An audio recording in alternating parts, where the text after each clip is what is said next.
Facebook, me parece. Ya. Ya salió.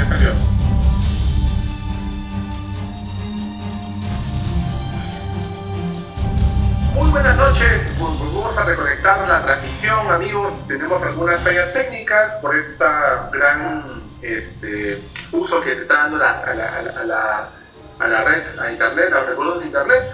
Y yo coincido un poco con el análisis contrario a lo que hacen los gurús de tecnología ahora, que dicen, bueno, es un tema mundial, es un problema general, que no tenemos que moderar nuestro consumo. No, señores, tenemos unos contratos firmados por un cierto servicio que se debe brindar adecuadamente. ¿Y saben cuál es el problema?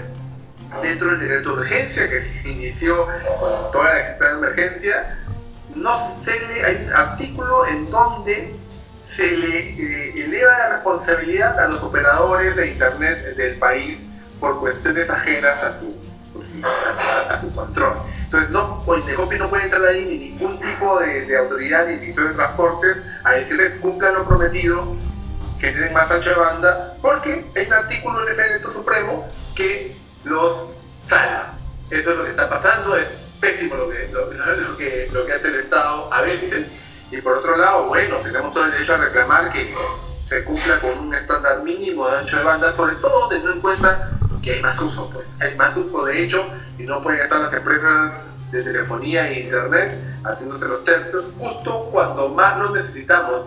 Y es más todavía con servicios que muchos pagamos regularmente, que pagamos puntualmente, que tenemos siempre bien cuidados porque muchos vivimos de esto, trabajamos de esto, hacemos esto. Y bueno, va mi llamada de atención por ahí. Se cortó un poco por eso, tratemos de seguir insistiendo en el tema de nuestros derechos como usuarios. Necesitamos Willy, buen ancho de banda y un buen servicio de internet. Sí, Jaime. Willy, otra vez mi pregunta, ¿no? ¿El Perú está colapsado? Porque también otra vez 30 años de crecimiento, privatización de las empresas públicas que daban un mal servicio, y ahora las empresas de servicios como el internet, por ejemplo, y como la telefonía, bueno, el internet básicamente, ¿no? Nos salen con el cuento de que, bueno, las redes, el colapso, o sea, no entiendo, o sea, nos han contado un cuento durante 30 años que el Perú crece, despega ya al borde de la OCDE, ya estamos a punto de entrar al club de los países ricos, y de pronto una pandemia y resulta que estamos colapsados, en todo sentido, o sea, hasta con el internet estamos colapsados. Y hablando de colapsos, Willy, a ver, cuéntanos por favor, ¿qué es del colapso anunciado de la ministra Tony Alva, que han estado renunciándola durante toda la tarde, durante todo el día, desde anoche, el domingo creo que vienen los comentarios, ¿no? Los bulos, como dicen ahora, ¿no? Estamos importando también estas otras palabrejas y otras expresiones. ¿Qué hay de cierto? ¿Qué dicen las redes a esta hora? Ahí Willy está chequeando las redes. Sí, bueno, ha sido todo un tema complicado en las redes sociales. Todo el día de hoy ha estado rondando esta idea, y sí, pues viene de días atrás. Dicen que hay una pelea entre el MEF y el Ejecutivo, entre Vizcarra y María Antonieta Alva. A mí me llamó un poco la atención quienes levantaban esa información. El señor Eloy Marchán, que la semana pasada se quejaba todo derecho de no haber sido atendido su idea de que las conferencias de prensa del presidente sean tales conferencias de prensa donde esté la prensa directamente presente para hacer sus preguntas y repreguntas, y se iba a quejar con el señor Philip Butter, ¿no? Es loco que desde Chile de sus 13 siendo, habiendo trabajado con César Kirchner, te vayas a quejar con Butter. Bueno, se quita total representatividad un hecho así. Y me parece interesante que él los lance ese tuit indicando que había un alejamiento, un cortocircuito entre el MEF y el Ejecutivo, y luego comience a sacar información sobre los trabajos de las empresas que tienen los papás de la ministra y que tienen de socias mineras y a empresas gasíferas. un roscón por donde quiera que lo mires. Desde ahí vi que este tema está medio complicado. Pero hoy hace unos minutos, acaba de tener que salir a aclarar la ministra de Economía que todo esto pasa, ¿no? Dice la ministra, tuiteado hace menos de media hora, hace 15 minutos. Frente a la creciente cantidad de información falsa que está circulando en redes sociales, debo aclarar. Uno, no he presentado mi renuncia, sigo trabajando con la misma intensidad como el primer día en que decidí servir al Perú y de forma coordinada con todo el equipo que lidera el presidente y el premier Ceballos. Dos, ninguna medida tomada durante mi gestión ha sido o será producto de un interés personal o familiar. Toda mi información se encuentra en la declaración jurada de intereses, que es pública y verificable. Son semanas intensas y duras para todos, pero solo con trabajo constante sacaremos adelante el país. Aún hay muchas cosas por hacer. Enfoquémonos que es lo más importante para las ciudadanas y ciudadanos, y ahí tiene todo un rollo. un choclón. Gente que la apoya, ¿no? Un choclón. Oye, pero ¿qué pasa estos líos? Parece que han empezado con estas discusiones del supuesto impuesto a los ricos, a los millonarios, a los que más ganan, ya no sé. Porque de verdad que 10.000 soles mensuales de sueldo no es pues que se diga pues una real millonada, ¿no? O sea, quien gana 10.000 soles de sueldo seguramente tiene muchísimos gastos en sus tarjetas de crédito y en el nivel de vida que llevan, ¿no? Entonces yo creo que 10.000 soles no es una suma como para calificar a nadie, ni mucho menos de rico o de siquiera de una pues clase media donde te va a sobrar la plata, ¿no? O sea, por eso digo, no sé, por un lado eso, por un lado este impuesto que se comentaba tanto, que se discutía tanto, se ha discutido en redes. Yo no sabía que en el Twitter habían tantos millonarios en este país. Yo me he quedado sorprendido.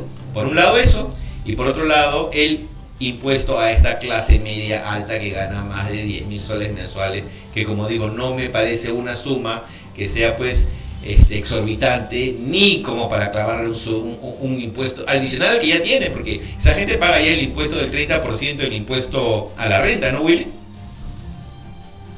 Así es, paga el impuesto a la renta y según el INEI, para las personas en el país que gastan más de 12.500 soles, que es el 5% de la población económicamente activa total, es solamente el 5% los que ganan más de 12.500 soles que son considerados ricos.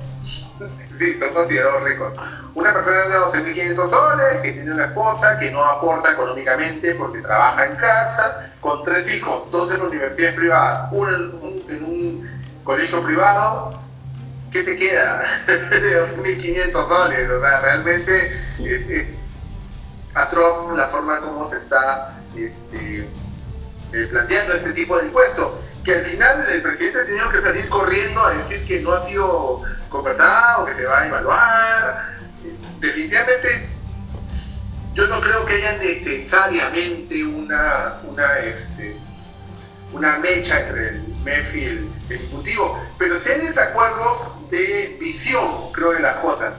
Yo confío en un mejor manejo, responsable del Ministerio de Economía, de parte del equipo que acompaña a la ministra.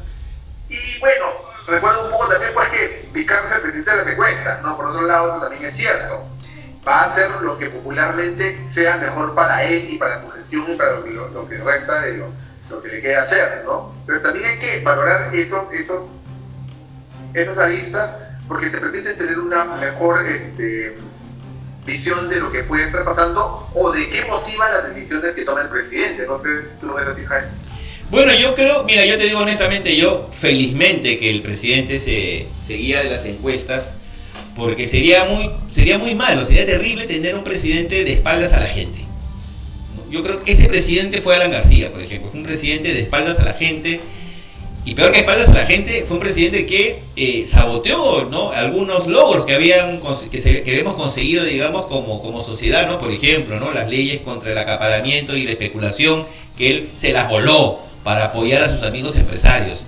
Igual como el fujimorismo en bancada durante el anterior Congreso, igual, o sea, legislaban para los ricos, para las grandes empresas, para los grandes intereses y nada para el pueblo prácticamente. Entonces, yo doy gracias a Dios de que Vizcarra gobierne escuchando las encuestas, escuchando a la gente. Pero tampoco no creo que cae en un populismo excesivo. Creo que no. O sea, nunca lo hemos escuchado en ninguno de sus mensajes, al menos estas últimas semanas que estamos más pendientes de los mensajes de Vizcarra por el tema de la pandemia. No lo hemos escuchado buscar enfrentamientos, sino al contrario. Él siempre llama a la concordia, a la calma, a la solidaridad. El problema es pues que hay gente que se le ha prendido a Vizcarra y lo quiere sabotear de todas maneras, así, ¿no? O sea, parece mentira que en esa situación que estamos hay gente como los fujimoristas y los apristas que quisieran ver efectivamente montañas de cadáveres en las calles para celebrar en torno a ellos, ¿no? Como se ha visto desgraciadamente en Ecuador. Ellos quisieran ver seguramente montañas de cadáveres para celebrar el fracaso del comunista, del socialista, ¿no? Proterruco Vizcarra, ¿no? O sea, eso es claro. Entonces, yo por eso digo, felizmente, Willy, mira, y si no hubiera gobernado escuchando las encuestas ni escuchando las calles, no hubiera cerrado el Congreso. Así que yo creo que no está mal lo que escucha la calle. Sí, claro, en la medida de lo posible y en la correcta medida en todo caso, ¿no? El tema de la ministra de Economía ha jalado cola porque ha comenzado a hacer toda una especie de debate, de análisis de cómo, de dónde salió, cómo así. Pero pareciera, es un primer, una observación, y esto va a ser un juicio político muy particular. Esto no está dentro de la posición del canal, por si acaso. Esto es mi propia versión de los hechos y lo que yo creo que está pasando. Un tema de egos, un tema de responsabilidad y un tema de tener mayor, abarcar un poco más de atención dentro del gabinete. Me parece que Ceballos está moviendo hilos ahí para tener mayor representatividad. Me parece que por ahí va la cosa. Parece que el Premier es el que se está viendo opacado, no solamente por la señorita Alba, sino por el ministro de Salud, que es básicamente, a mí me parece mucho más representativo. El presidente sale con unos caras al costado totalmente callado, ¿no? Y no tiene representatividad, no tiene esa forma de salir mejor en la foto que con su lente, que su mascarilla, y no sale a hablar. Me parece que está por ahí tratando de hacer cosas. Acuérdate que quien está al costado del oído siempre es este señor Ceballos, por ser parte de la comunidad moqueguana, hombre de confianza del presidente, ¿no? Pero se ve un poco sin piso con estos nuevos actores políticos, porque no podemos dejar de reconocer que tanto Zamora como Alba son actores políticos también, que están teniendo una representatividad y una imagen muy importante en esta crisis, la que no tiene Ceballos. Exacto. Por ahí creo que va la cosa, me parece. Ojo, estas son mis posiciones, esta no es posición de Argolla TV, sino de Willy Vázquez, por si acaso. ¿Sí te aclaras? Pero felizmente que aquí en Argolla TV somos solidarios y nosotros sí nos solidarizamos con las versiones, con las opiniones vertidas por nuestros argolleros, por los miembros de nuestro equipo. Pero Willy, yo creo que también es bueno escuchar. Nosotros siempre, los limeñitos que nos creemos el ombligo del mundo, la gente está harta de escuchar estos limeñitos antipáticos y hoy ya tenemos el gran gusto, y ojalá que sea de aquí en adelante un argollero ya frecuente, ¿no? Tenemos ya en breves instantes, ya lo tenemos conectado vía Skype a Ralph Zapata, periodista de Ojo Público y por supuesto de gran trayectoria en la investigación periodística. Y me interesa mucho escuchar a la gente de las regiones, sobre todo en su caso que él es de Piura, está conectado desde Piura, nos va a contar hoy día qué cosa está pasando en Piura, cuál es la realidad de las cosas, pero también yo quiero escuchar, Willy, cuáles son las opiniones de la gente desde regiones, qué es lo que piensa de lo que pasa aquí en Lima con el gobierno, ¿no? Porque si bien es cierto, Vizcarra es un hombre que viene del sur, viene de Moquegua,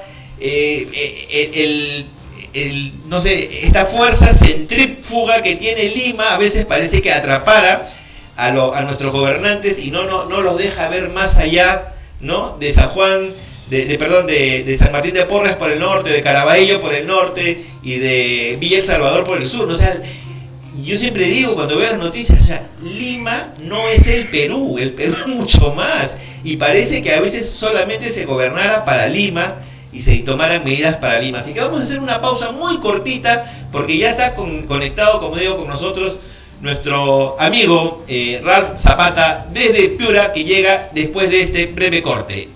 Un minuto y volvemos.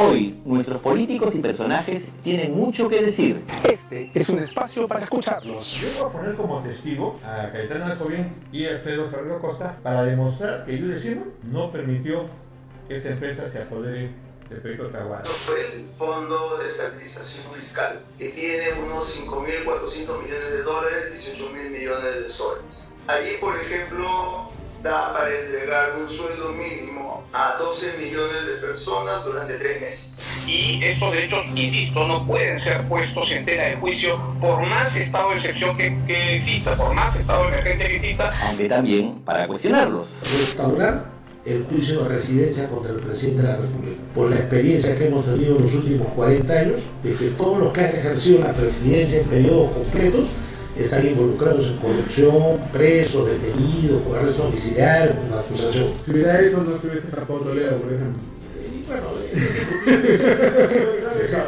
Claro, nadie se adelanta pensando cómo lo puedo odiar más.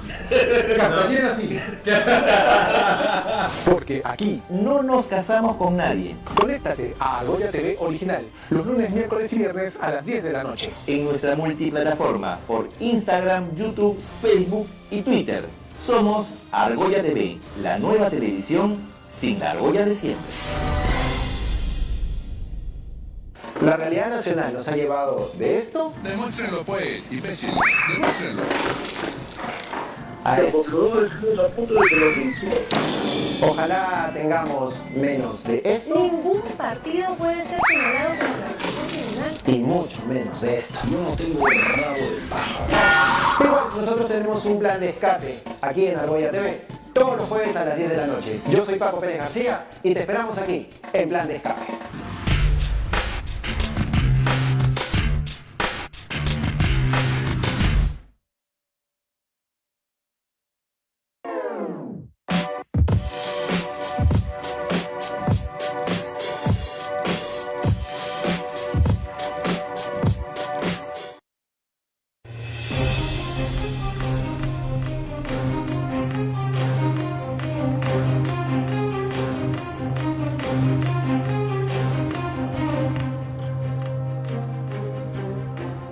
Aquí en Argolla TV Original, a través de nuestras redes sociales, por supuesto. Y ya estamos también conectados con nuestro amigo, esperemos ahora ya de hoy en adelante, ¿no? Nuestro argollero en el norte del Perú, región a la que le tenemos tantísimo cariño, por supuesto. Ralph Zapata de Ojo Público. Ralph, bienvenido a Argolla TV. Hola Jaime, ¿qué tal? Buenas noches, muchas gracias por la invitación, gracias a Willy. Y estamos acá desde Piura, como sí lo has dicho, ¿no? Del rico norte. De todas maneras. Willy, qué suerte poder contar hoy día con Ralph aquí en el programa. Sí, sobre todo porque, bueno, sabemos los que seguimos tu trabajo, sobre todo del medio que representa, Ojo Público, que ha hecho grandes investigaciones en el tema, no solamente de salud, sino política, corrupción, bastante bueno. Yo quiero empezar con algo que la gente olvida rápido y me parece que tiene que ver directamente con Ralph. Tuvo un problema hace unas 3-4 semanas, casi en los primeros días de la cuarentena, que ingresaron a tu casa los policías, no sé qué, está en pleno reunión de coordinación con las regiones de ojo público y te llegaron a llevar preso. ¿Cómo terminó ese tema? Ralph, cuéntanos un poquito para recordar, como que empezar una conversación. Sí, Willy, qué manera de empezar la conversación. A ver, sí, en realidad fue un impasse en realidad que ya lo dejé atrás. En su momento nosotros desde Ojo Público contamos lo que había ocurrido. Fue una detención a todas luces excesiva, arbitraria, y bueno, lo condenamos también desde Ojo Público porque nos parecía que no es la manera de actuar de las Fuerzas Armadas pese a que estamos en estado de emergencia, ¿no? Bueno, lo dijimos en su momento y lo vuelvo a reiterar, fue una detención arbitraria porque yo estaba trabajando y así está claro y establecido en los chats de intercambio con mi editora, con mi editor a esas horas. Y bueno, se suscitó en ese contexto en que yo estaba elaborando, intercambiando mensajes de unos temas que estábamos cerrando para Ojo Público. Y en ese contexto fue que se ocurrió esta detención. Nos llegaron los policías, yo estaba dentro de mi casa y bueno, me llevaron sin explicaciones. Yo en todo momento me identifiqué como periodista, pero bueno, parece que eso no les importó y incluso salí sin zapatos de la casa porque entenderás tú, en su casa pues está de la manera más cómoda, ¿no? Entonces yo fui sin zapatos, sin DNI, porque estaba dentro de mi casa trabajando.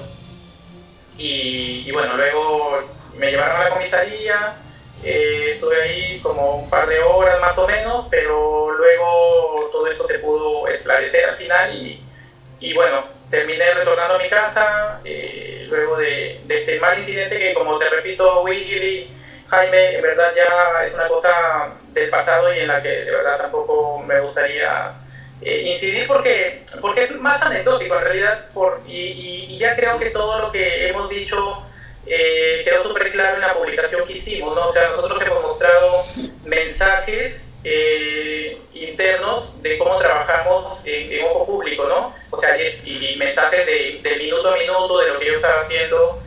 Y claro, hemos desmentido en su momento también con esa publicación y el comunicado del Ministerio del Interior que salía a decir que yo estaba en la calle con más gente. Hombre, y claro, y tú te preguntas, ellos dicen, pero no muestran una prueba. Entonces nosotros hemos mostrado, ¿no? Los mensajes creo que acreditan todo lo que yo estaba haciendo en ese momento. Ok, Ralph, me parece superado, me parece genial que esté bien aclarado. Bueno, ya estaba bien aclarado, pero no quería perder la oportunidad para que nos cuentes el detalle de motu propio. Cuéntanos un poco ahora, oye, ¿hay alcaldes en Piura? ¿Hay autoridades en Piura? ¿Qué está pasando? ¿Se dedican solamente a tuitear? ¿Qué es lo que está pasando realmente a nivel de políticos regionales, de autoridades regionales? Porque por un lado tenemos pocos hospitales, y mal informados todos, son 2. Las muertes comienzan a ser mayores, muchos contagiados, pero por otro lado también tenemos a personas haciendo cola para comprar cerveza y mucha gente en la calle, y eso es un vacío de autoridad, me parece a mí. Lo debemos decir acá, como bien dice Jaime, desháganos por favor estos niñitos que lo ven todo desde el centralismo peruano. Cuéntanos un poco qué está pasando en Piura, Ralph. Gracias, Willy, por la pregunta. Sí, de hecho, agradezco la oportunidad porque, para empezar, es un tema complejo. Yo creo que mirar las regiones desde una visión cortoplacista o demasiado corta o demasiado fácil o llena de prejuicios, al final le hace daño a todos. O sea, lo digo en general porque las regiones tienen una complejidad, como lo tiene su complejidad también Lima. Entonces yo creo que hay que empezar a mirarlo dentro de esa complejidad y dentro de esa diversidad. O sea, para empezar, te cuento que el Ministerio de Salud, en sus cifras, tiene reportados 816 casos de COVID en Piura y 92 fallecidos, el MINSA, desde Lima. La Dirección Regional de Salud de Piura tiene 669, o sea, menos de 150 y tantos, menos que los que reporta el MINSA, y tiene solo 45 fallecidos. Entonces empezamos desde ahí que hay un desfase entre las cifras del MINSA y de la DIRESA. O sea, esto ya te da, digamos, una intuición de lo que podría estar ocurriendo para empezar. O sea, el MINSA dice, se lanza con unas cifras, la DIRESA desde las regiones dice otra cifra. Lo segundo, Contraloría de la República, la Contraloría de Piura advirtió hace unos 4 días que solo habían 2 camas en la unidad de cuidados intensivos en el Hospital Santa Rosa. Salió la DIRESA a aclarar que eran 18 las camas que tenían en ese hospital y que 11 de ellas estaban libres.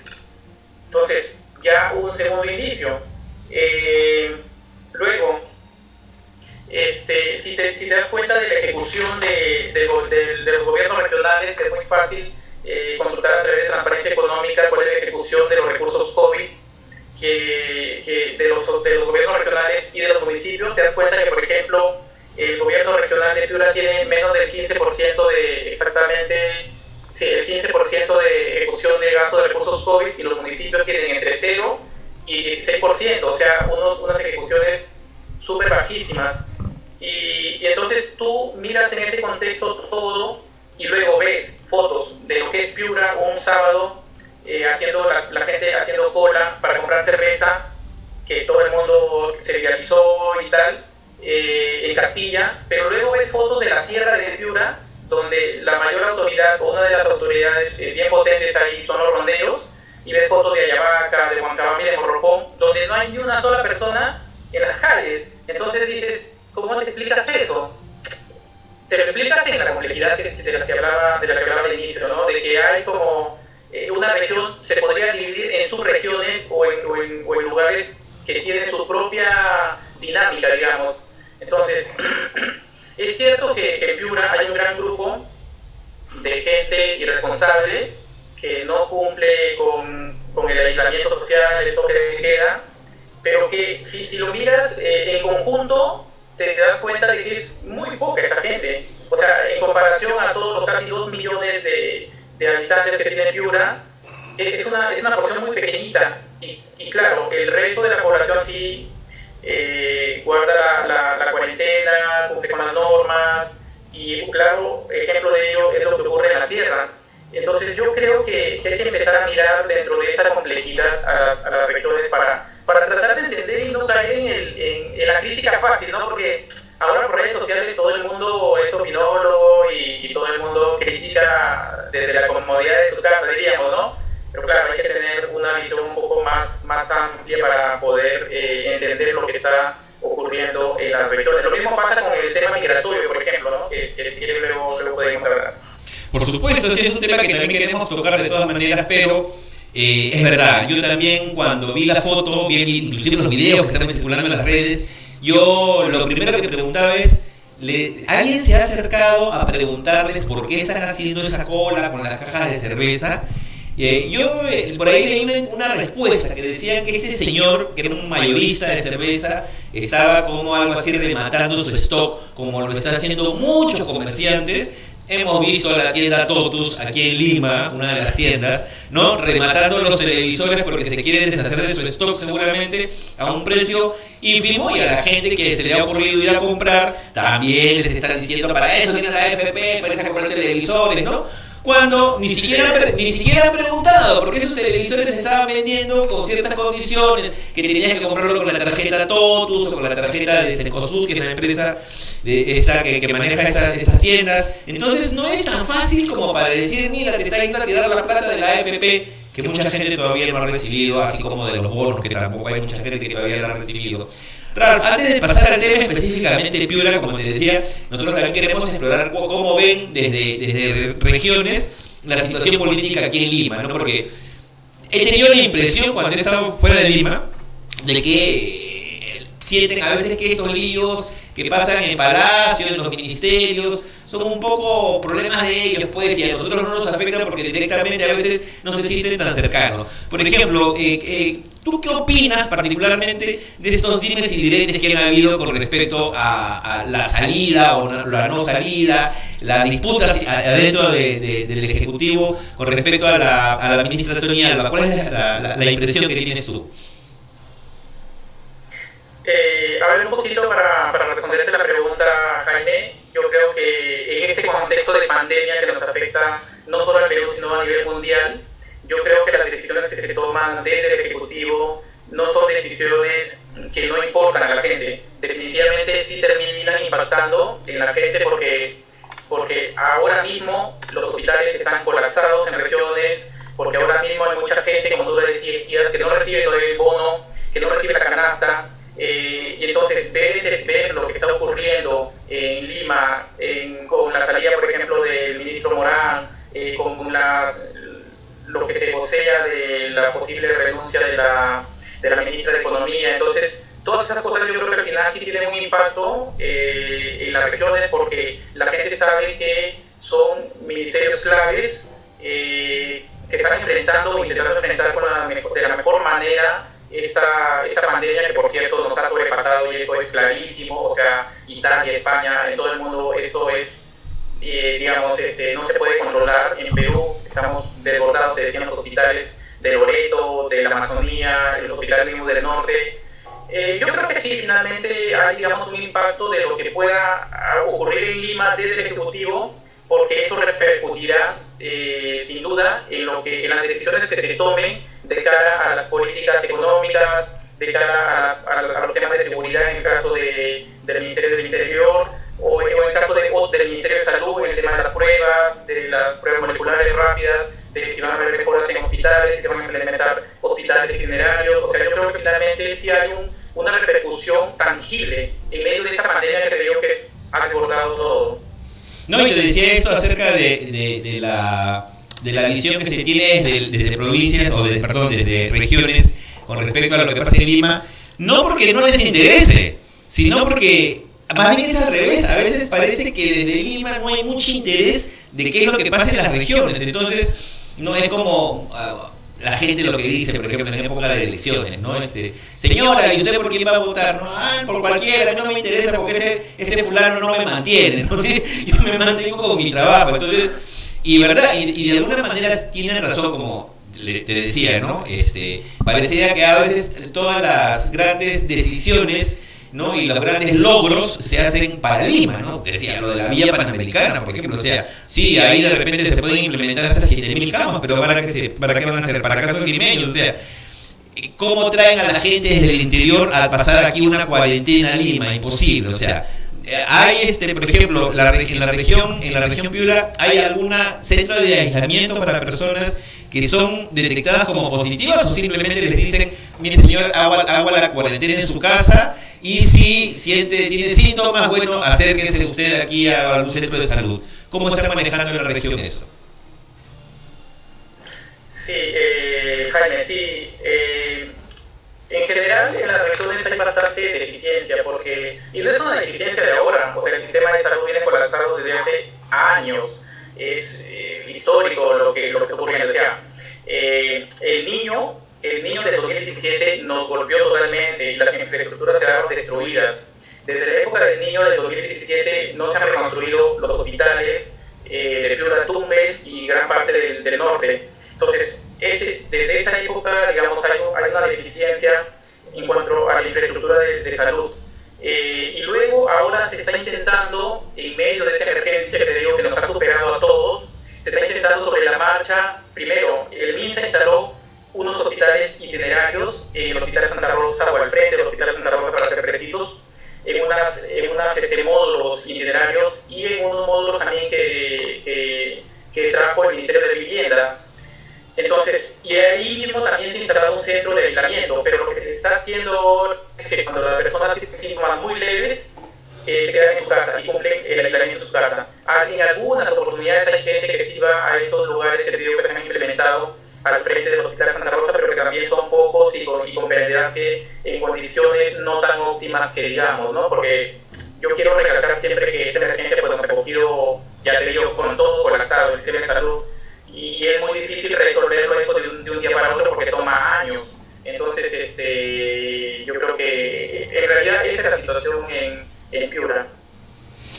Sí, porque como te decía, ¿no? O sea, en realidad nos han contado el cuento durante tanto tiempo de que, bueno, el Perú, 30 años de crecimiento, ¿no? Pero una crisis como esta, y el sistema de salud colapsado, el sistema educativo colapsado, las cárceles colapsadas, las carreteras colapsadas, y otro gran colapso, ¿no? El colapso de estas personas, estos peruanos, estos compatriotas que quieren regresar a sus lugares de origen, porque, o sea, que en Lima ya la cosa está totalmente colapsada para ellos, quieren regresar a sus lugares de origen, y como no hay manera de hacerlo por las vías que normalmente utilizamos, que son vía aérea o por tierra, vía terrestre, la gente está caminando desesperadamente. Entonces, un éxodo de peruanos regresando a sus lugares de origen. Y como lo anotó Willy hace un momento, gente que de la capital, de la región, tratando de llegar a sus lugares, ¿no?, de nacimiento, ¿no?, o donde viven, o de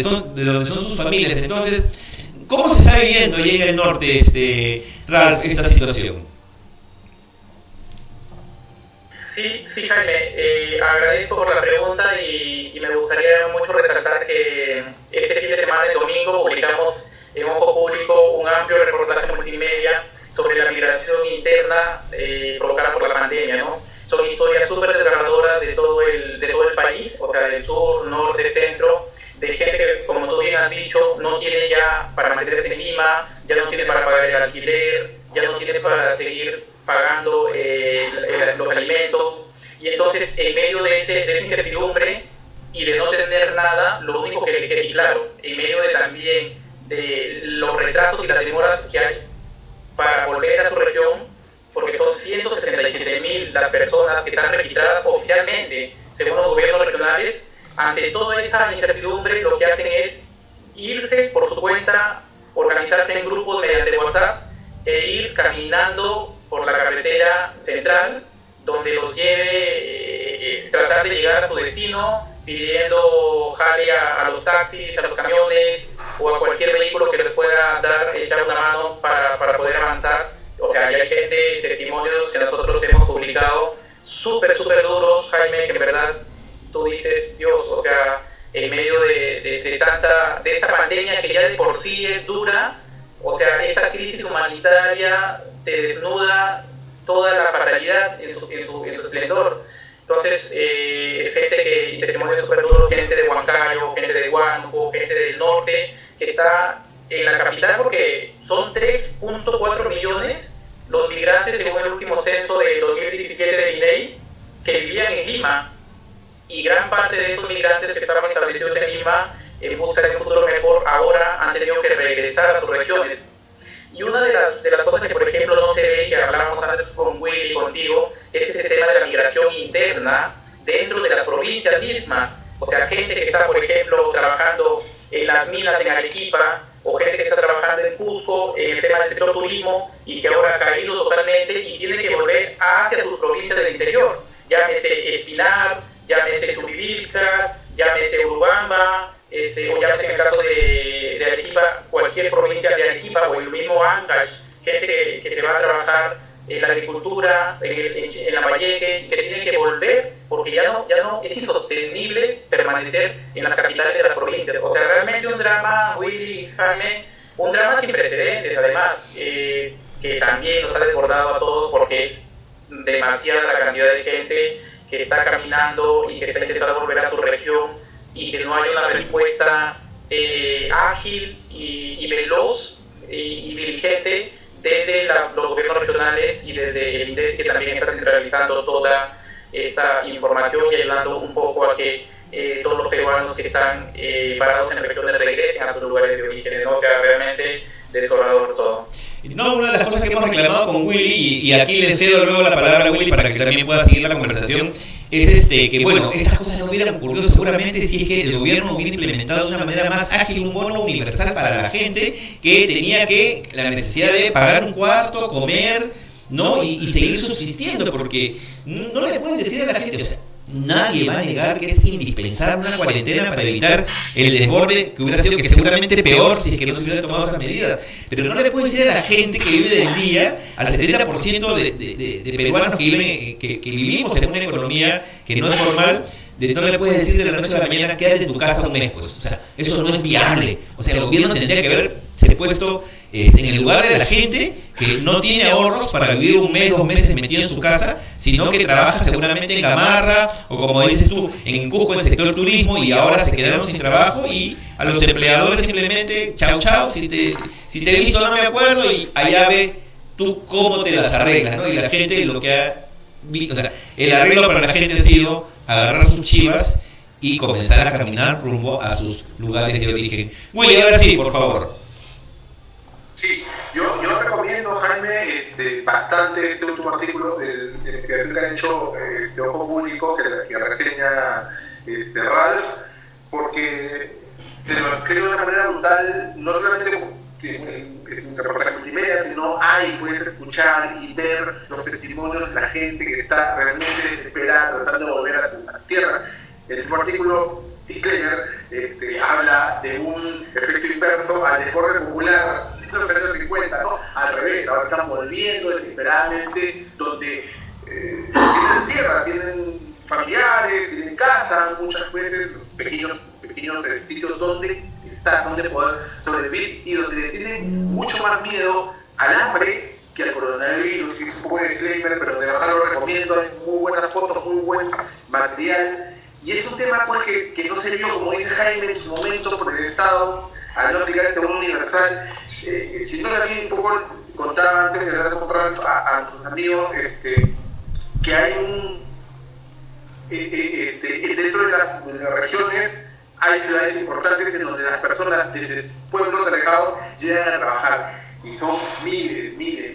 ¿Qué crees que pueda pasar con ellos dentro de esta investigación? Por cierto, la investigación no es que le hayan hecho uno de Lima, ¿ya? En la red nacional de Ojo Público. O sea, los corresponsales regionales han aportado cada uno de su propia visión, de propia además fuentes, para hacer ese reportaje mucho más directo, mucho más original, digamos. Ralph, cuéntanos un poquito de esto y esta problemática que ha explotado en la cara del Estado y que no hay mucha idea de que se pueda afrontar, porque tampoco las autoridades locales, y aquí va un poco también tu opinión de repente desde tu punto de vista regional, las autoridades locales en esta pandemia, ¿cómo están actuando?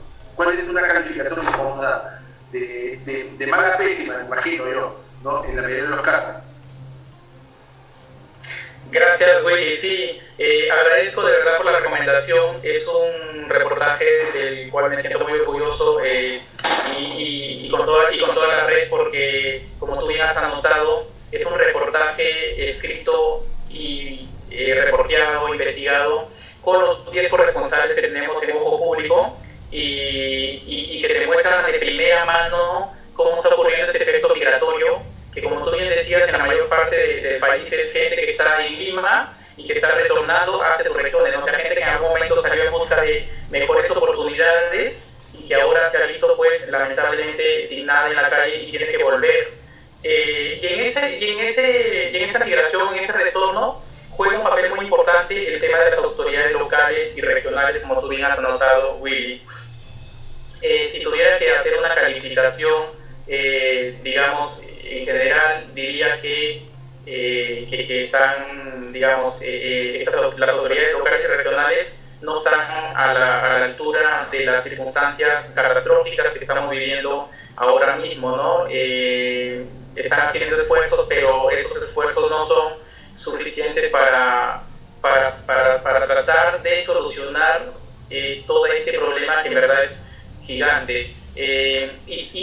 Una de las cosas que, por ejemplo, es importante anotar es el tema del que hablé en algún momento al inicio de esta conversación, relacionado con la ejecución de presupuestos, o sea, de los presupuestos que se entregaron desde el gobierno central para la compra de alimentos para las canastas. Muchos de estos procesos han sido observados y están siendo investigados por las fiscalías anticorrupción de diferentes regiones del país. O sea, eso ya te da una idea de cómo en medio de la emergencia también hay malos funcionarios que se aprovechan de la necesidad y que tú no lo explicas, ¿no? Porque dices, ¿cómo puede ser posible? Pero bueno, hay, y nosotros lo hemos reportado también desde la red regional de Ojo Público. Hemos reportado gran parte de estas denuncias, incluso a través de videos que grabamos todos los fines de semana y que nuestros corresponsales informan sobre la situación en sus regiones. Uno de esos temas fue el tema relacionado con las canastas de alimentos.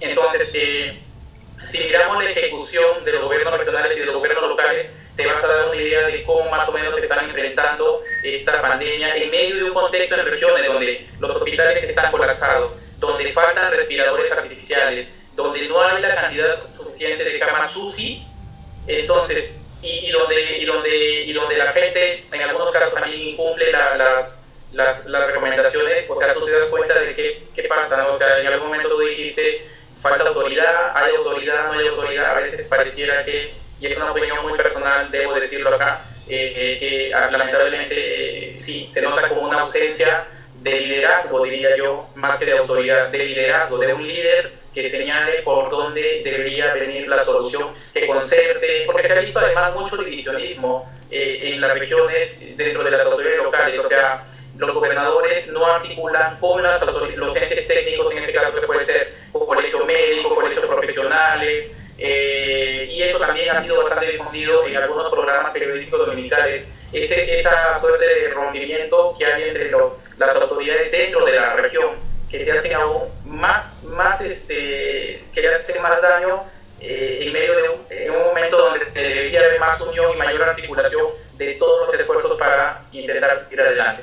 Sí, esa fue una noticia que nos golpeó el fin de semana y efectivamente, ¿no? A ver, de repente tú nos puedes dar un poquito más de alcance sobre el mismo, porque salió pues no la información de que los médicos, no, esta especie de comando COVID que hay en la región, se había peleado, no sé si con el gobernador regional o con el alcalde. Y eso pues, y era porque los médicos estaban pues molestos con la poca acción, la inacción, ¿no? O las acciones un poco cuestionables de la autoridad. Cuéntanos por favor un poquito más en detalle. Sí, y hablando específicamente de la región Piura, ha habido bastante desarticulación, por decirlo, entre el gobierno regional, las autoridades locales, llámese alcaldes provinciales y distritales, y los gremios técnicos, colegios profesionales y el mismo gremio médico. Hace como la semana pasada, un grupo de médicos que era parte del Consejo Consultivo COVID, que reportaba directamente a Donoren, al gobernador regional, renunció masivamente. Los 4 o 5 miembros renunciaron porque, entre otras cosas, decían que había poca transparencia en las decisiones que se estaban tomando, y además,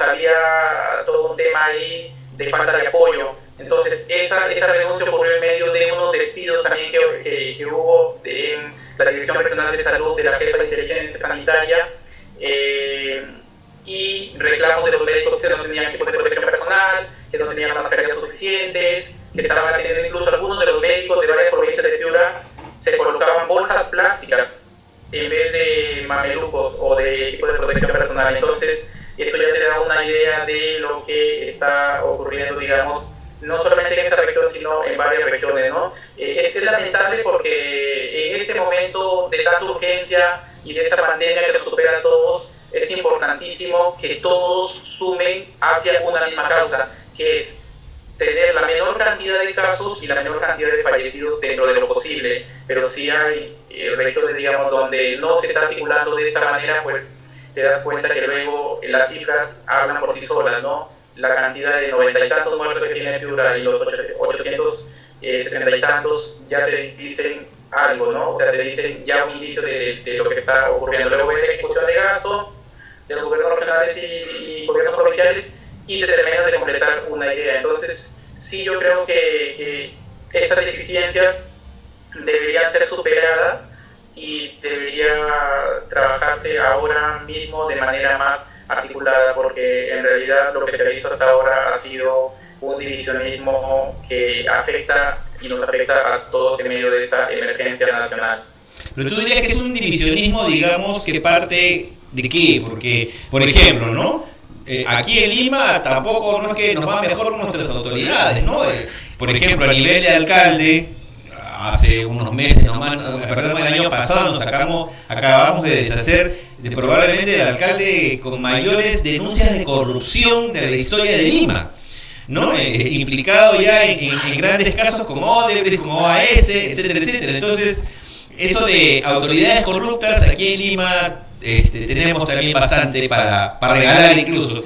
Entonces, y no solamente corrupción, sino ineficiencia, incapacidad, ¿no? El Callao ha sido otro ejemplo, ¿no? O sea, escándalos, tenemos a todos los gobernadores regionales y probablemente alcaldes del Callao, ¿no?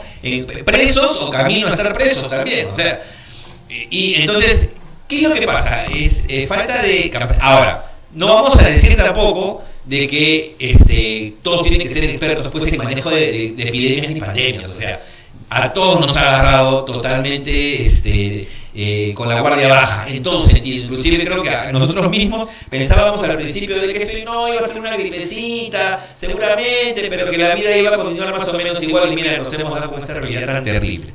Entonces, tú lo consideras que es incapacidad, porque en el peor de los casos, claro, tú buscas pues asesorarte, buscas tomar las mejores decisiones, ¿no?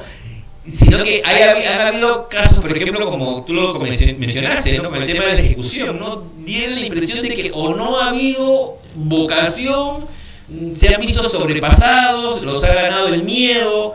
Lo hemos visto al gobernador, ¿no? O al alcalde, ¿no? Juan José Díaz, tuiteando, ¿no? Desesperadamente, quejándose, ¿no? Y encima, como el señor pues viene de las canteras del fujimorismo, entonces tú comprenderás que a la gente no le hace mucha gracia cuando los fujimoristas reclaman algo, ¿no? Por más que tengan razón, desgraciadamente, ellos mismos se han expuesto a ser gente de dudosa reputación en cuanto a sus comentarios o críticas, ¿no? Sobre todo al gobierno que los ha prácticamente espectorado del Congreso, ¿no? O sea, ¿cómo ves tú que ha sido la situación exactamente en Piura, para hablar de este caso específico? ¿Falta de conocimiento, falta de voluntad política, falta de voluntad real del alcalde, o simplemente se le han ido las cosas de las manos?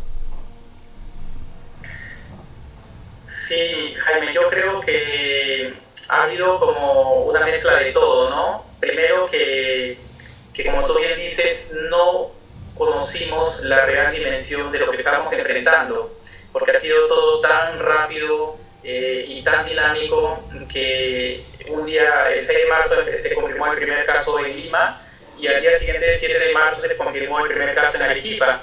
Y desde entonces la mayoría de regiones decían, parece que a mí no me va a alcanzar, está en el sur, está en Lima. Bueno, entonces no me preocupó mucho, porque claro, era un enemigo al inicio desconocido. Y entonces ese no preocuparse y ese no prever, esa falta de cultura de prevención en el país en general, porque nos ha pasado también con el niño costero del 2017, o sea, no esperaba un niño y de repente todo destrozado, las infraestructuras, las carreteras y toda la crisis humanitaria que se generó.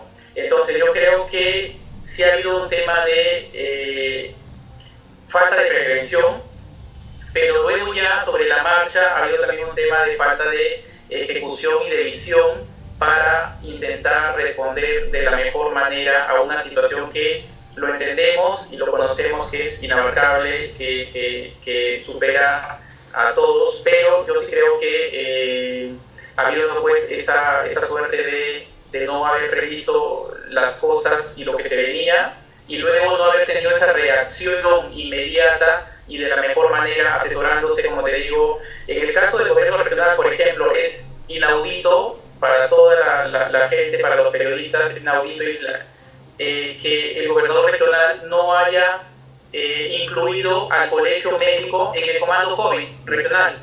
O sea, tú te imaginas un comando COVID regional sin el colegio médico, entonces ya eso te da una idea. Recién llegó Pilar Macetti la semana pasada y recién hubo toda una reorganización para incluir recién al colegio médico. Entonces tú dices y te preguntas, estás con, ya en esa época llevábamos varios muertos, decenas de muertos, y te dices, y estamos sin colegio médico, entonces ya eso te da, digamos, esas decisiones ya hablan por sí solas, ya no es necesario calificarlas, ¿no? Realmente grave. Cuéntanos un poco ya, quizás para terminar, Ralph, ¿qué te viene ahora con ojo público? Estás haciendo un trabajo bastante, me parece, bien importante. Estos medios independientes es importante que tengan espacios en el periodismo, ¿no? Y están haciendo seguimiento a varios casos, sobre todo en temas de salud, han hecho varias digamos, divisiones de trabajo especializado periodístico. Cuéntanos un poco de lo que podemos esperar, porque seguimos mucho, con mucha expectativa, el trabajo que vienen haciendo ustedes. Hablando un poco del ojo público.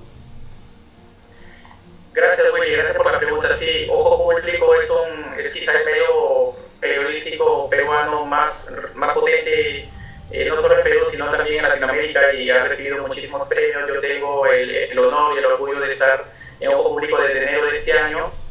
Antes, bueno, estuve en otro medio de comunicación, pero sí te cuento que hay como dos grandes, dentro de Ojo Público está el equipo que radica en Lima, y que es el equipo comandado por Oscar García y Nelly Luna, y luego hay un equipo que lo acompaña de periodistas que se dedican a trabajar temas relacionados con salud, economía, temas de educación, temas de crimen organizado, temas de investigación al poder.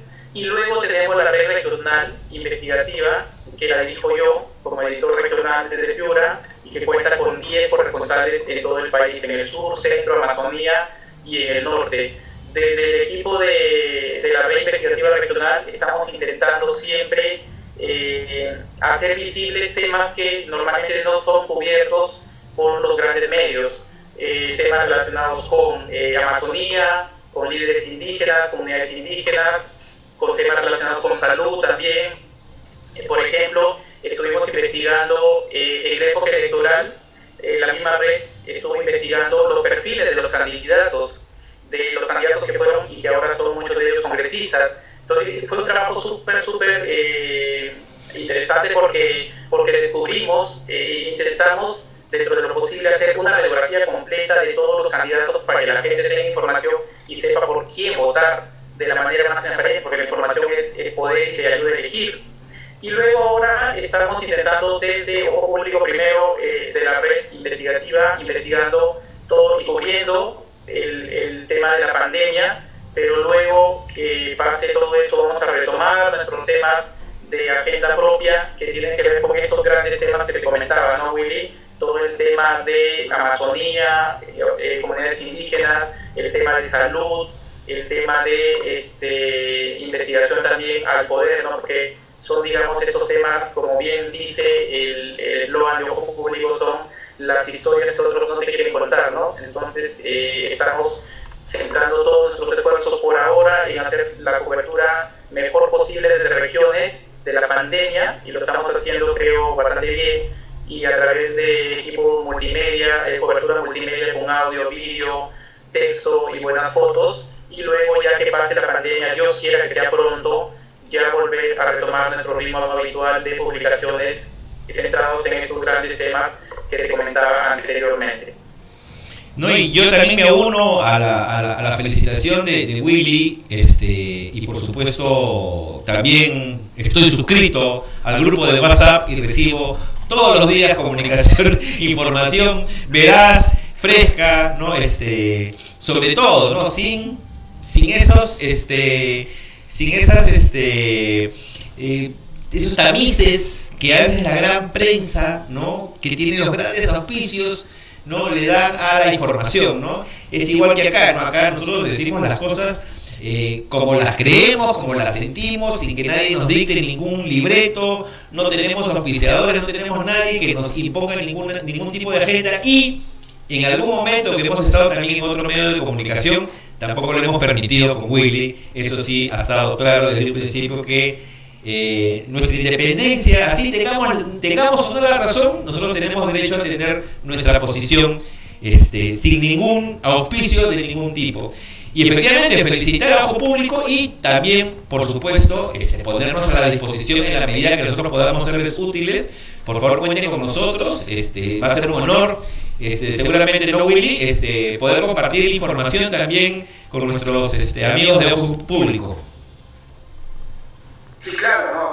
Sería interesante. Siempre es bueno el periodismo colaborativo, de verdad es bueno porque abre estos frentes, ¿no? Y pone visibilización, en el caso Ojo Público, de temas que no se tocan y que la gente mira a otro lado cuando está por reventar esas cosas, ¿no? Mira, ahorita es el coronavirus, pero mira, en unos años más va a ser la crisis ambiental y se va a explotar en la cara, pero a habemos muchos arquitectos diciendo, oye, esto hay que hacer algo para poder evitarlo, hay que hacer algo para evitarlo, no lo vamos a poder, pero para menguar un poco las consecuencias, y lo van a explotar, y va a cambiar toda nuestra forma de ver. Ya el coronavirus va a cambiar nuestra forma como sociedad, como estructura social, como ente gubernamental, nos va a cambiar en varios aspectos, pero también lo va a hacer en su momento la crisis ambiental.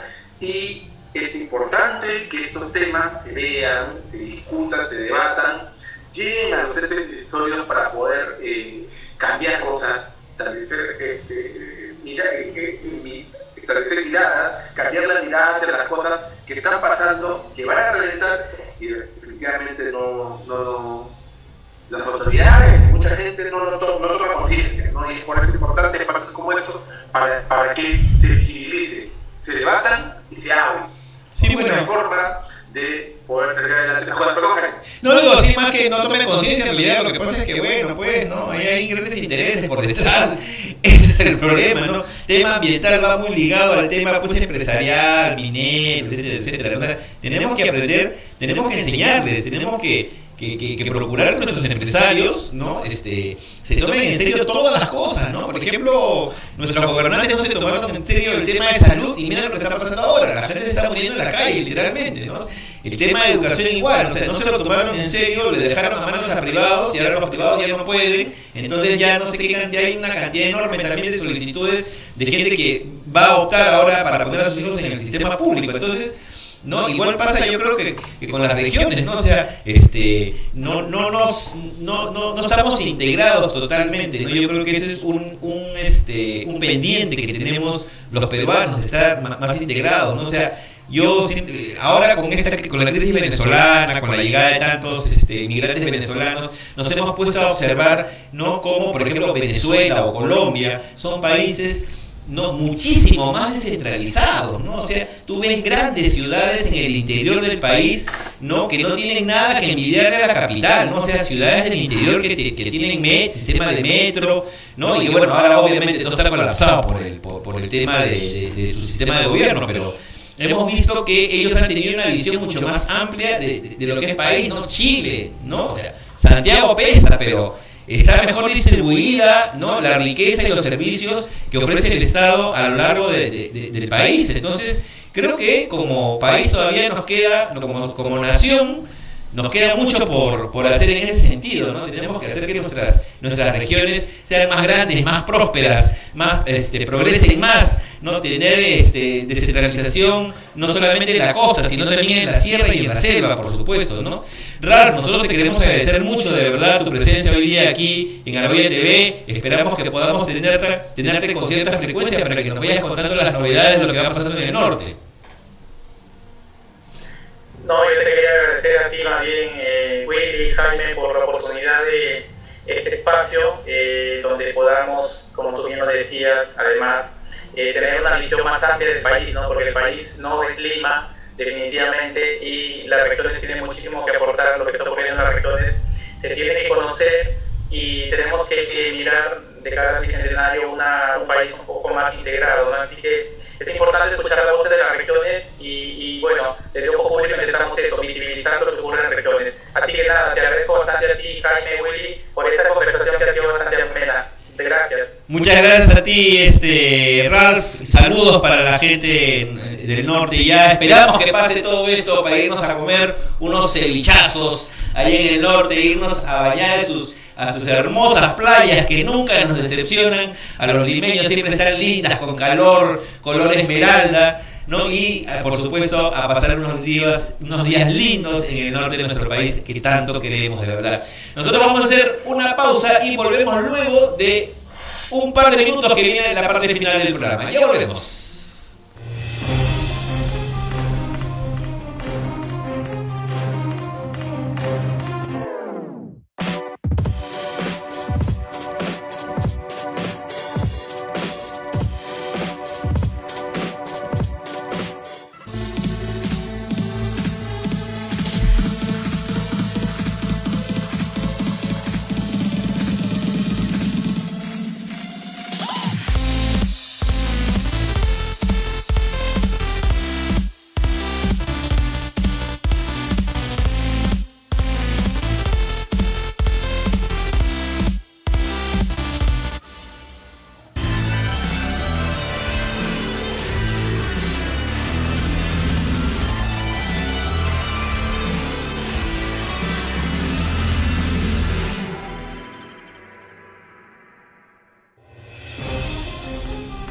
Hoy, nuestros políticos y personajes tienen mucho que decir. Este es un espacio para escucharlos. Yo voy a poner como testigo a Cayetano Alcovín y a Alfredo Ferrero Costa para demostrar que Julius Simon no permitió que esta empresa se apodere del proyecto Caguán. El Fondo de Estabilización Fiscal, que tiene unos 5.400 millones de dólares, 18.000 millones de soles. Allí, por ejemplo, da para entregar un sueldo mínimo a 12 millones de personas durante 3 meses. Y estos derechos, insisto, no pueden ser puestos en tela de juicio por más estado de excepción que exista, por más estado de emergencia que exista. Aunque también para cuestionarlos. Restaurar el juicio de residencia contra el presidente de la República. Por la experiencia que hemos tenido en los últimos 40 años, de que todos los que han ejercido la presidencia en periodos completos están involucrados en corrupción, presos, detenidos, con arrestos domiciliarios, con acusación. Si hubiera eso, no se hubiese escapado Toledo, por ejemplo. Claro, nadie se está pensando cómo lo puedo olvidar más. Porque aquí No nos casamos con nadie. conéctate a Argolla TV Original los lunes, miércoles y viernes a las 10 de la noche. En nuestra multiplataforma por Instagram, YouTube, Facebook y Twitter. Somos Argolla TV, la nueva televisión sin la argolla de siempre. La realidad nacional nos ha llevado de esto Demuéstrenlo pues, imbéciles. Demuéstrenlo. a esto. Ojalá tengamos menos de esto Ningún partido puede ser señalado como organización criminal. y mucho menos de esto. Pero bueno, nosotros tenemos un plan de escape aquí en Argolla TV todos los jueves a las 10 de la noche. Yo soy Paco Pérez García y te esperamos aquí en Plan de Escape.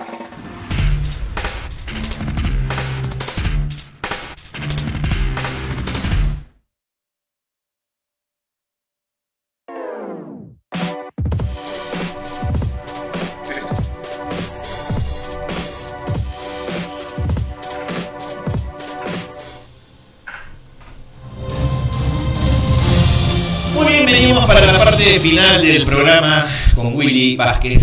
Una interesantísima conversación con nuestro amigo Ralph Zapata desde Piura, que bueno, que nos da una visión de lo que está pasando en regiones, ¿no? Que no es tan diferente, Willy, de lo que pasa en Lima en realidad. O sea, las cosas que nos han contado, mira, yo creo que nuestros amigos en regiones a veces se sienten un poco incómodos, pero en realidad, mira, nosotros con nuestro exalcalde Castañeda nomás tenemos para avergonzarnos el resto de nuestra historia como limeños, ¿no? Y ni decir pues nuestros amigos chalacos, ¿no? Desgraciadamente es un mal que compartimos todos los peruanos por igual, ¿no? Nuestras autoridades que dejan mucho que desear, por decirlo menos, ¿no?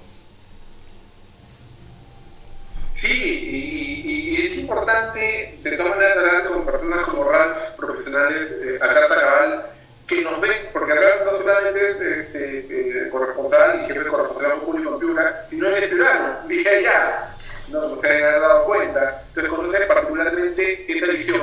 Al haber trabajado en Lima, por el trabajo ya en un medio de comunicación también Lima, también tiene esta visión ya más global del asunto, y acá pues estamos en una ciudad, en una red, en un estado de privilegio donde vemos por encima del hombro lo que pasa en las regiones del país y no logramos entender la verdadera dimensión de la problemática de estas personas, de la enfermedad, de las infecciones, del sistema de salud, del sistema educativo, de las autoridades regionales. Como te explicaba, te contaba, no sé, ya no recuerdo si fue fuera de cámara o no, en la provincia, mi padre es de la provincia de Payaca, en el norte de Ancash, y bueno, hay también personas que de Cabana, que es la ciudad de la que te hablo, bajan a trabajar, a estudiar, muchos jóvenes, porque en Cabana no se puede estudiar la mayor cantidad de carreras, bajan a Chimbote, no vienen a Lima, no se quedan en Chimbote, ¿no? Y en Chimbote hacen carrera, estudian una carrera, trabajan, ¿no? Pero así como mucha gente se quedó en Lima, viniendo a las regiones y el gobierno está tratando recién de hacer algo por ellos, hay gente que ha quedado de su pueblo de Cabana, o los caseríos de Cabana han quedado atrapados en Chimbote y han comenzado el regreso a pie. La ciudad de la localidad donde comienza la subida, donde termina, digamos, la costa y comienza la subida a las estribaciones andinas, a Vallasca, Tauca, Yapo, Santa Rosa, ¿no? Se llama Churicara. Y allí hay un control policial. Y allí han tomado, los han detenido a esos personas que han quedado varadas. Y lo increíble, lo más doloroso, porque yo colaboro con unos amigos de mi padre en una de sus publicaciones aquí en medios digitales, subimos un video donde se muestra esta realidad de las personas paradas, esperando ser trasladadas a sus ciudades de origen en Churicara. Y tú ves la retaíla de comentarios que no vengan a Tauca, no queremos que nos infecten, que esto, que lo otro. O sea, la falta de solidaridad no es típicamente limeña, es una falta de solidaridad peruana, Jaime. Es realmente vergonzoso la falta de empatía y la falta de solidaridad que existe en los peruanos, ¿no? Estos comentarios en esta publicación no diferencian en nada de lo que vemos siempre en Twitter, nosotros aquí en Lima, ¿no? Y eso nos preocupa ya por la estructura social, cómo somos los peruanos, ¿no? Realmente podremos salir juntos de esto, me lleva a pensar que nos va a ser muy difícil. Y que, Jaime, el lunes 11, la gente va a volver a la calle, va a llegar la combi, va a salir en marcha, se va a ir a chupar al parque y todos se van al demonio y van a volver nuevas cuarentenas. Van a ir a celebrar el Día de la Madre, como no pudieron hacerlo el domingo, van a hacerlo el lunes seguramente, ¿no? Willy. Sí, bueno. Sí, muy probablemente. Dentro de todas las noticias que hemos tenido hoy día, ayer ya, hace 18 horas en el Twitter, nos llegó la noticia de que el nivel actual del equivalente al 32% del PBI, que son nuestras reservas internacionales, habrían crecido. ¿Te acuerdas que habíamos reportado hace unas semanas que estábamos en 64.000 o 67.000 millones de dólares en reservas? Claro que las reservas, pues, no se vaya a imaginar la gente que es una montaña de billetes, ¿no? O una montaña de oro, ¿no? De lingotes de oro. No, hombre, esos son activos internacionales, líquidos, ¿no? Y el nivel actual de las reservas del Perú ha subido a 32% del PBI. Lo que nos pone en una cifra histórica, dice, de 74.331 millones de dólares. Alguna vez escuchamos esta frase en el colegio, que el Perú es un mendigo sentado en un banco de oro, ¿no? Ahora somos un mendigo sentados, ¿no?, en un colchón lleno de plata, en donde los peruanos encima de ese colchón se están muriendo de hambre pero nuestras reservas y nuestra economía internacional supuestamente está sólida y saludable, ¿no? Una cosa que suena bastante paradójico cuando uno sale a la puerta de los hospitales, como lo mencionaste, y ves a la gente haciendo cola de día o de noche, y ahora, con el tema del coronavirus, muriendo prácticamente en la calle. O sea, no entiendo, sinceramente, no entiendo, Willy. O sea, los economistas dirán que bueno, que la salud económica y no sé qué, pero tenemos una salud económica mientras que nuestra gente está pasándola muy mal, realmente. Sí, pues claro, ya el tema redistributivo está en el debate, está en la discusión, y eso es importante, y qué bueno que por lo menos dentro de lo poco positivo que podemos sacar de esto, de esta epidemia, que estos temas que antes no se querían debatir, estos temas que no se querían conversar, se puedan poner sobre el tapete y se puedan necesariamente tener que hacer presión para poder revertirlos en su momento cuando ya haya que cambiar las cosas. Definitivamente tienen que cambiar las cosas, se tiene que ver con otros ojos. La redistribución de la riqueza, digamos, de una forma muy burda, se tiene que ver hacer. La estructura del Estado tiene que cambiar, la estructura social también lo mismo, ¿no? Entonces, es importante que esto esté en el debate, es importante que esto se haga, es importante que esto se discuta, pero sobre todo, que haya pueda a 2021 con esto, no creo que Carlos lo pueda hacer, no hay tiempo.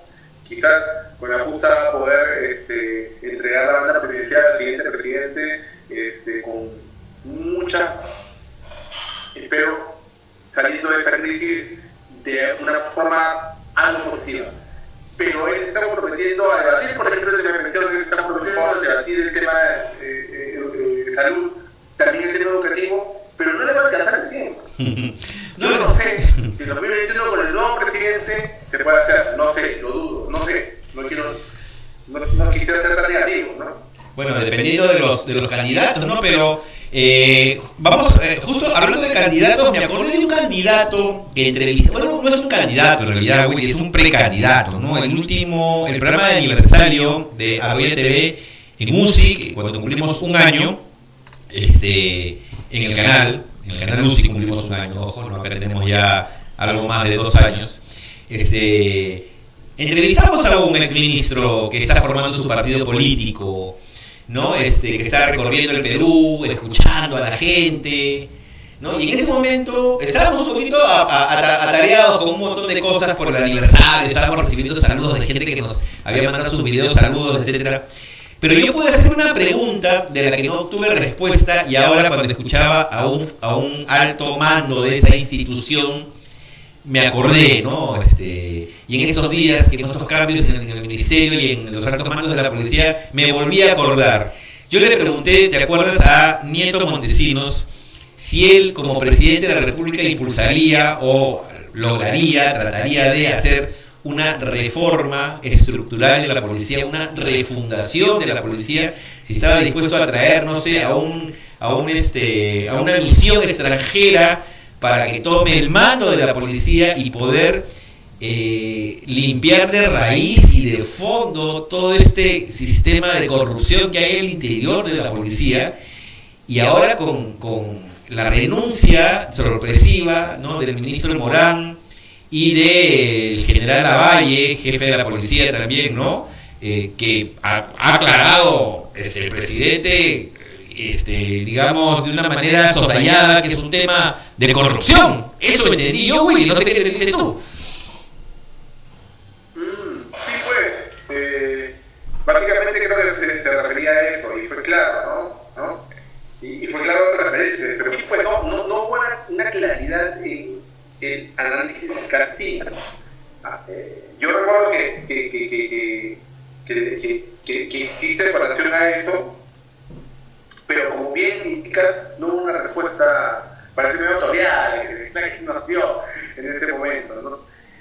Lo que me lleva a pensar que, sí, pues, el 2021 lo veo más sombrío de lo que lo veía antes de tener el epidemia. Me refiero al escenario electoral. Yo no sé qué podemos esperar. Antes de la epidemia esperábamos, pues, muy poco. Yo esperaba muy poco de lo que pueda dar, y después de la epidemia, pues, no espero nada. Mira, la verdad, me da mucho miedo, además, cómo Vizcarra va a afrontar el proceso electoral en sí. Ya tienen que lanzar la convocatoria de elecciones y no se han puesto de acuerdo en el Congreso con el tema de las primarias. No, ningún líder político asoma la cabeza, en todo caso, para ir, no sé, diciendo por lo menos, oye, que se casa y de la mano. Oye, pero más bien ha sido al revés, Willy. Los líderes políticos que deberían haber estado al menos opinando algo, mudos, no se oye padre, ¿no? Lo único que hemos visto hace unos días es un videíto, un discurso que en algún momento creo que dio Salvador del Solar, ¿no? Un collage de algunos de sus discursos, creo, como una especie de mensaje, ¿no?, para levantar la moral. Luego a Julio Guzmán, creo que salió a dar una declaración hace un par de semanas con respecto, creo que a las AFP o algo por el estilo, y nada, ¿no? Y lo más aterrador, que el señor Belmont le ha dado un programa, creo que en Exitosa, o sea, ya está preparándose para algunos para las próximas elecciones. Y ¿sabes qué creo, Willy? Viene una arremetida fuerte de los poderosos del Perú con respecto al manejo de las elecciones. O sea, esto de estar, ¿no?, proponiendo impuestos a los ricos y cosas por el estilo, seguramente no les ha gustado para nada. Y vienen con todo, y vienen por sus fueros, ¿no? Pero igual, yo veo una especie de dicotomía dentro del Ejecutivo, por hablar del impuesto a los ricos, ¿no? Porque si bien es cierto, por un lado estás hablando del impuesto a los ricos, que no llaman la atención, a pesar de que no son solidarios, pero por otro lado, el ministro de Transportes utiliza la idea en la mañana de que no debemos dejar nuestros cielos desprotegidos, porque diciendo las aerolíneas deben seguir trabajando, vamos a ayudarlas, ¿no? Entonces, el discurso no está claro. Y sí, pues, ya un poco a lo que tú ibas. Los poderosos no les ha gustado absolutamente nada de lo que está pasando ahorita. Y sí, pues va a haber una arremetida, pero veamos de quién se cuelga, quién va a ser el candidato de ellos, ¿no? Sabemos que Roque Benavides no lo va a hacer, definitivamente no. Pero habría que ver y estar atentos cuál de estos candidatos tipo Salvador del Solar, ¿no?, George Forsyth, puedan ser quien detrás de ellos estén todos los poderosos esperando para tomar el poder, ¿no? Porque Julio Guzmán ya fue, ¿no? Julio Guzmán ya fue, creo, ¿no? ¿Quién es Julio Guzmán? Yo saludo a Julio. Sí, bueno,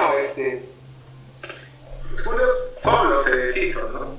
Fuimos, creo que fue 2 semanas, una semana antes del problema del incendio, lo tuvimos en el programa, me acuerdo. Claro, una semana antes, creo que fue una semana antes. O sea, nosotros lo tuvimos un lunes y el escándalo explotó el domingo, ¿no?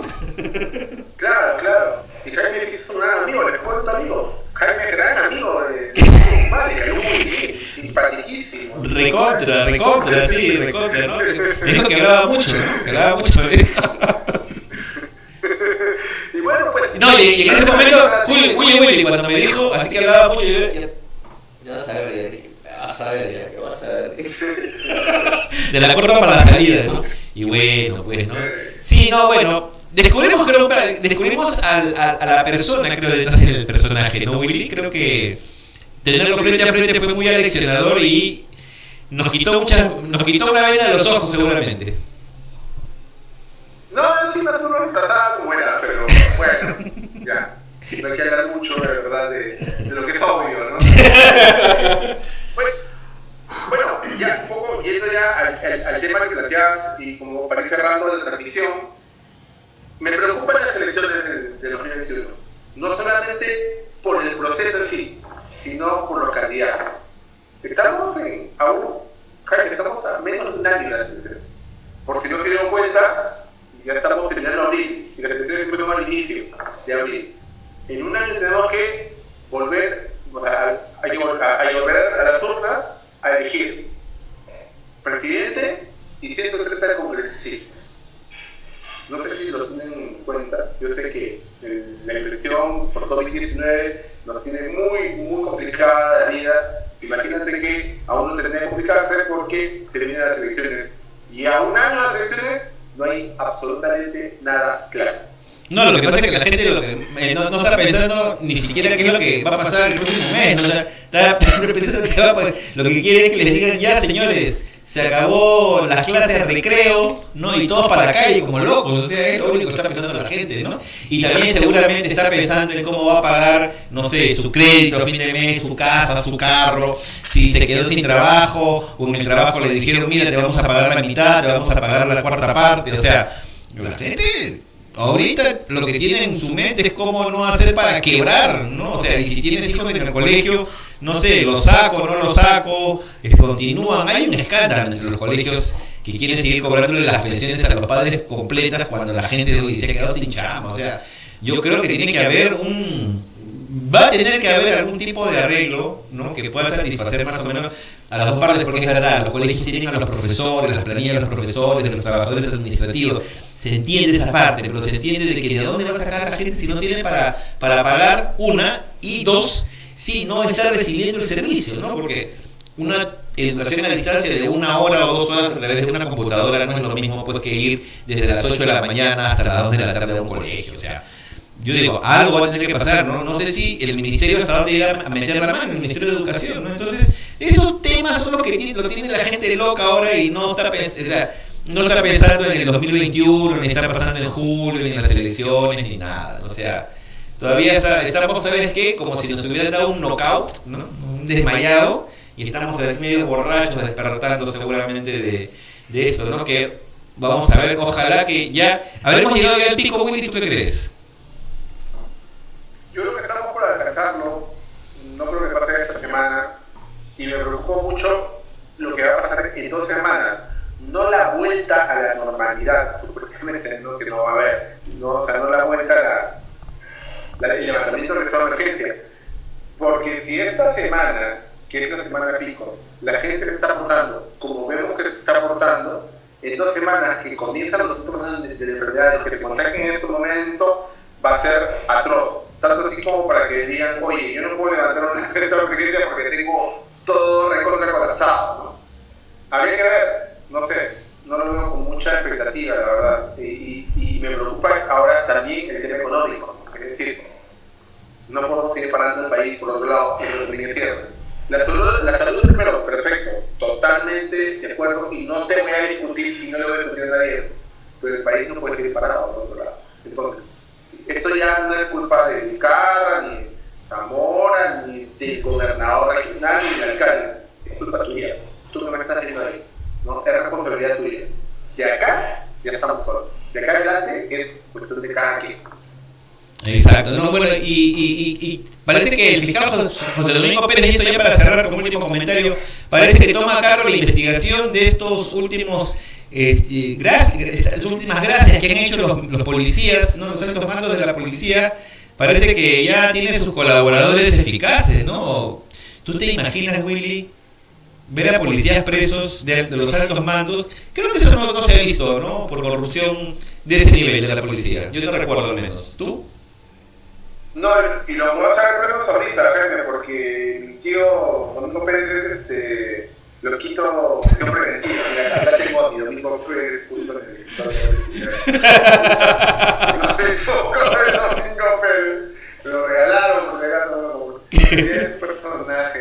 Qué chévere. En realidad.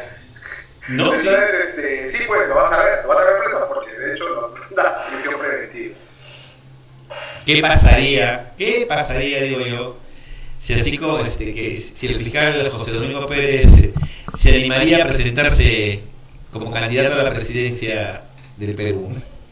Simplemente algo... Mira, ¿sabes qué me da? A mí me da un feo con eso, porque quien fue, no es fiscal en ese caso es juez, pero determinó mucho del destino político judicial de Lula en Brasil, el juez Moro. Sergio Moro, claro. Sergio Moro, siendo ministro de Justicia de Bolsonaro, ¿no? Eso un poco me da un feo. Y bueno, ya saben, Sergio Moro acaba de renunciar la semana pasada, dejándolo solo a Bolsonaro, quien fue su puntal en el tema jurídico, y para todo lo que puede pasar en Brasil, que es todo un tema aparte, ¿no? No sé si él consigue un futuro político, me refiero al fiscal Pérez. Sí, no, en ese aspecto gran misterio como en tantos otros con respecto al fiscal José Domingo Pérez, ¿no? Pero de verdad que nos ha dado tantas satisfacciones que tenemos mucho que agradecerle al fiscal José Domingo Pérez y al grupo que le encabeza, ¿no? Con el fiscal Vela, por supuesto, con toda la gente de la Fiscalía Anticorrupción que se la han fajado en estos últimos años para mostrarnos la realidad, ¿no? De nuestro país en el tema de corrupción. Bueno, Willy, ¿qué nos deparará la siguiente semana, el siguiente programa? ¿Sabe Dios? ¿No? Porque las noticias corren, seguiremos con la misma ministra de Economía, no sabemos, de repente se molesta, después renuncia. ¿Qué nos depararán las redes sociales, el Twitter sobre todo, que ha estado tan activo estos últimos días, ¿no? Encargándose de hundir gente? Apareceremos en blanquitos, outtakes, context, no sabemos, uno nunca sabe. un tweet mal puesto y de repente aparece ahí sin darse cuenta cómo. Bueno, Willy, ¿qué nos depara la pandemia? Despide el programa, por favor, a tu estilo particular. Bueno, muchas gracias. Gracias por estar ahí, por conectarse a la multiplataforma de Argolla TV. No se pierdan mañana para tenemos un programa en nuestra prime time. Vengan por el nuevo Jaime, después está Plan de Escape con Paco Pérez. Así que no se pierdan, todos estamos produciendo contenidos aquí. No hay tiempo para nada. Nos vemos en el jueves. Chao. Chau.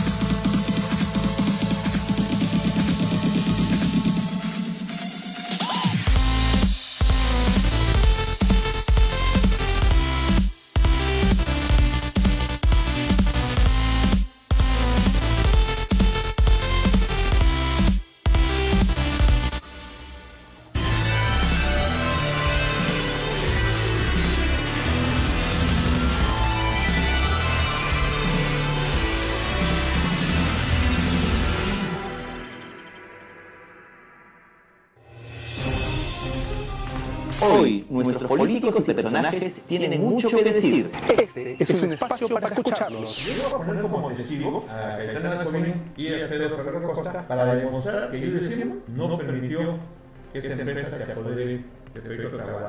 El Fondo de Estabilización Fiscal, que tiene unos 5.400 millones de dólares, 18.000 millones de soles. Allí, por ejemplo, da para entregar un sueldo mínimo a 12 millones de personas durante 3 meses.